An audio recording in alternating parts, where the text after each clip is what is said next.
या ठिकाणी पुन्हा एकदा ते सिद्ध झालेले आहे।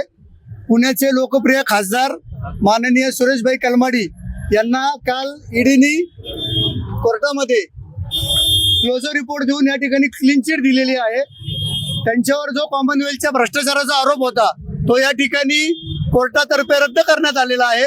कोणत्याही प्रकारचे पुरावे या भ्रष्टाचाराचे या 15 वर्षामध्ये सरकारला मिळलेले नाहीत आणि ज्या पद्धतीने भारतीय जनता पार्टी आणि दुकानदार असलेले अण्णा हजारे आणि केजरीवाल यांनी ज्या पद्धतीने कॉमनवेल्थ मध्ये आरोप केले होते भ्रष्टाचाराचे, आज न्यायालयाने माननीय सुरेशभाई कलमाडी यांना क्लीन चिट दिलेले आहे।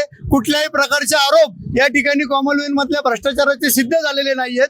काँग्रेस पक्षाने त्यावेळेस देखील सुरेशभाई कलमाडी यांनी सांगितलं होतं की कुठल्याही प्रकारचा भ्रष्टाचार या खेळांमध्ये केलेला नाहीये। जगातली दुसरी मोठी स्पर्धा असलेली कॉमनवेल्थ गेम सुरेशभाई कलमाडींच्या नेतृत्वामुळे या भारतामध्ये आली आणि त्यावेळेस त्यांच्या विरोधकांनी आणि या भारतीय जनता पार्टीने पुरस्कृत केलेल्या या सर्व आंदोलनामध्ये अण्णा हजारेंनी जे आरोप केले, केजरीवालांनी जे आरोप केले ते आज पुन्हा एकदा निरर्थक ठरलेले आहेत। याच्या आधी देखील मनमोहन सिंग सरकारच्या काळामध्ये ज्या वेळेस कॉमनवेल्थ गेम असेल, 2G स्पेक्ट्रम घोटाळा असेल, कोळशाच्या खाणीच्या लिलावाचा भ्रष्टाचार असेल, हे सर्व क्लीन चिट या ठिकाणी मिळालेले आहे।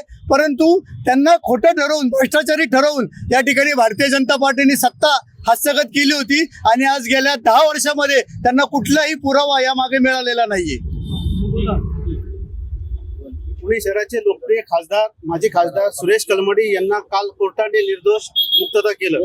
पुणे शहर सुरेश कलमाडी यांनी त्यावेळेस सुद्धा आम्हाला सगळ्यांना सांगितलं होतं, सर्व पुणेकरांना सांगितलं होतं की कॉमनवेल्थ गेम मध्ये मी कुठलाही भ्रष्टाचार केला नाही, मी पुणेकरांचं नाव खराब होईल असं कुठलंही काम करणार नाही, असं वारंवार सुरेश कलमाडींनी सांगितलं होतं आणि आज ते खरं ठरलं। पुणे शहराचा विकास, पुणे शहराचा एक चांगला विकास करणारा, एक चांगली महापालिका चालवणारा, एक चांगलं काम करणारा काँग्रेस पक्षाचा खासदार ज्यामुळं प्रॉब्लेम मध्ये अडचणीत आला होता आणि हे काम आज थांबलेलं आहे, विकासाचं काम थांबलेलं आहे। सुरेश कलमाडी हा विकासाचं एक फार मोठं नेतृत्व होतं, ते आज या खोट्या आरोपांमुळे संपलं आणि हे सगळं सिद्ध झालं की सुरेश कलमाडींनी कुठलेही भ्रष्टाचार केला नाही।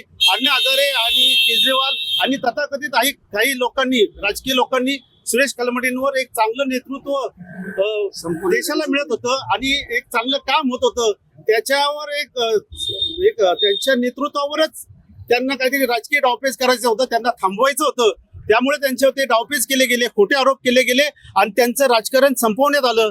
पण हे जरी सत्य असलं तरी सुरेश कलमाडी एक सच्चा नेतृत्व होता, एक विकासाचा महापुरुष होता। त्याच्यामुळे पुणे शहराचं नुकसान झालं, काँग्रेस पक्षाचं नुकसान झालं, पण आज ते सिद्ध झालं।